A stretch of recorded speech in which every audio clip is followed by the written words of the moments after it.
Hey, we are in the shop today and I'm going to make a sign. There's a YouTuber that I watch, Peter McKinnon. If you haven't checked out his channel, check it out. His B-roll is phenomenal.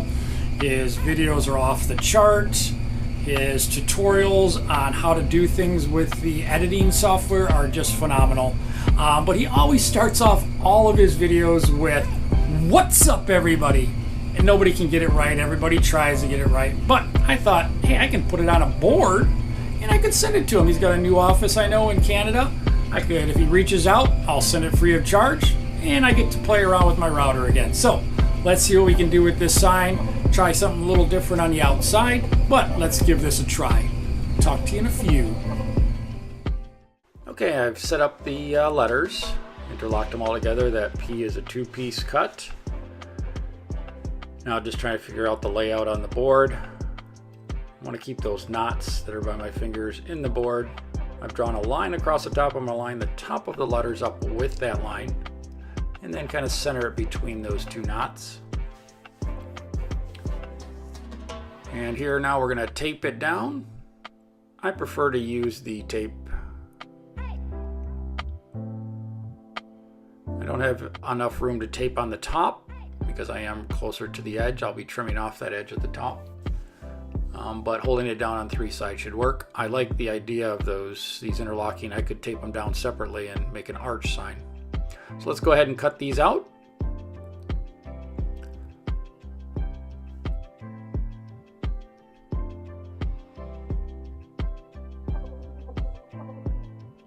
And very easy to follow these templates.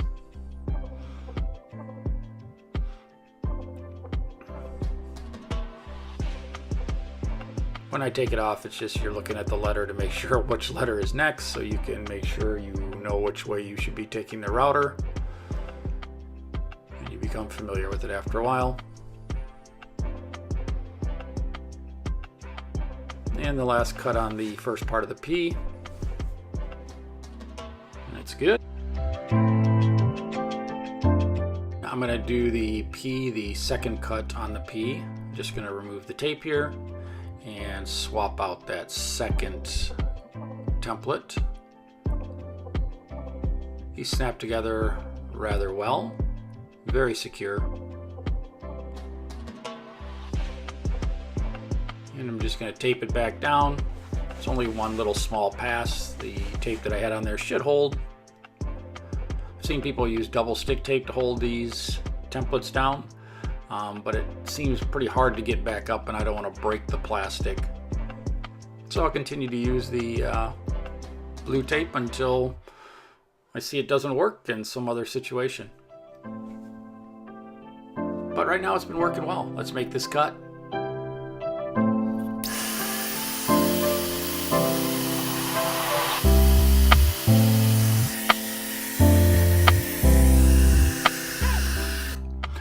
Check all the letters here, make sure that everything looks good. I did go back and swap out that A and make that second cut on that one. Now we're going to move on to the everybody. Here I've changed angle a little bit just to give you an up close view of the bit going down into the wood. Making sure the tape is secure, and let's make these cuts. And here we go. Let's make the everybody. Like I said, we'll have 4 letters that we're going to have to swap out. And this process is really pretty quick with these templates. Just want to make sure that you're getting the whole template.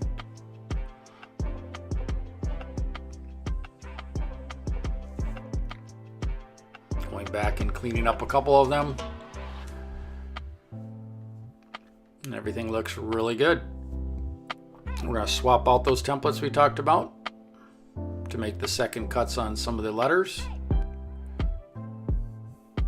That's the thing I really like about these is snapping together just keeps everything lined up perfectly.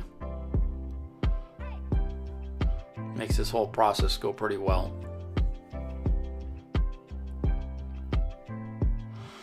And let's take off the tape and look at that. Looks really good. Now what I'm going to do is try and line this up. I want to keep these knots on the board. So that knot's approximately 2 inches away from the edge of the E. And that knot's approximately 2 inches away from the edge of the Y. So we're going to go with 2 inches on each side.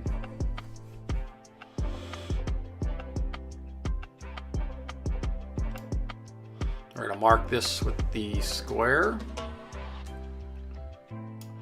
And I'll take it over to the table saw and cut it down. And the chop saw. And here's the finished cutting. This was a tongue and groove board, so I just ripped off the top and ripped off the bottom. And then cut 2 inches to the side of each one of those letters. And what we're going to do is sand this down. We're going to put a 45-degree angle on it first. We'll do that at the router table. I've raised the bit. I'm going to lock it down here just so it doesn't move. And let's make these passes.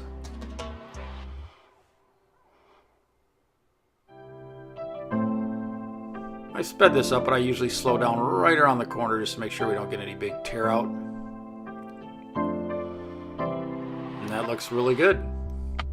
Like the way the edge looks. Now we're going to take it over to the table and we're going to spray it.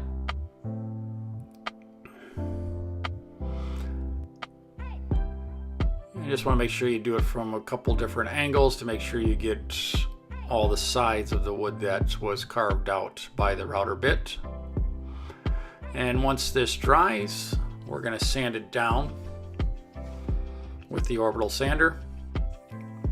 And it's dry now, so we're going to sand it down. Started off with a 80 grit, which really takes off that wood and really gets rid of any of that extra paint. I should have probably put some tape over those knots just so I wouldn't have had to sand. Just swapped out to a 120 grit to finish up the sanding. Coming out really nice.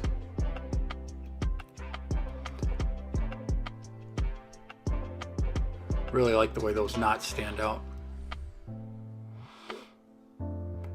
And I got a little air left in the compressor. Don't need to plug it in, just blow out those letters.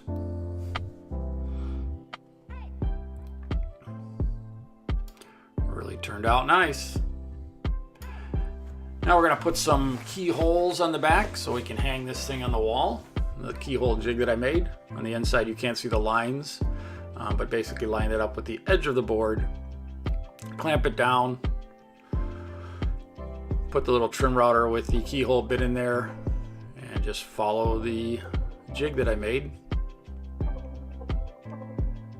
Thinking about adjusting that jig so I can just basically put another spacer in there so it just lines right up. But the lines work right now. So now it can be hung on a wall. And now we're going to use the Rockler branding iron. I got the one that you heat up with a torch. And just tell you, the smell of burning cedar is wonderful. I love this little branding iron. Now we're going to use some Hellsman's indoor-outdoor spar urethane. This is a really good stuff for outside. I'm going to spray that top side, the black. Turned it around because maybe I'm a little OCD and I can't have it sitting on the bench upside down. So now I'll turn it over and finish painting. We'll end up putting about 3 coats on this, which will really seal the wood, protect it, and puts a nice shiny coat on it. Really makes those knots stand out really nice. I'm glad I kept those in there. Really pleased with the way it turned out. Hey guys, I hope you watched the video all the way through. Hope it wasn't too boring for you, but hey, it's fun playing around with the router. And here is the finished sign. What's up, everybody? Turned out pretty nice. I like the 45-degree chamfer on the outside and then spraying it all black so all the sides are black. And the little 45-degree angle is, but I think it looks pretty good. And if Peter reaches out or sees this and wants me to send it to him, he can hang it in his new office. that'd be awesome. If not, I'll hang it in my office. But I had fun playing around with the router. Thank you very much for watching, and hit that subscribe button if you wouldn't mind. And if you liked it, hit that thumbs up button. Thank you very much, and talk to you guys later until our next project. Bye-bye.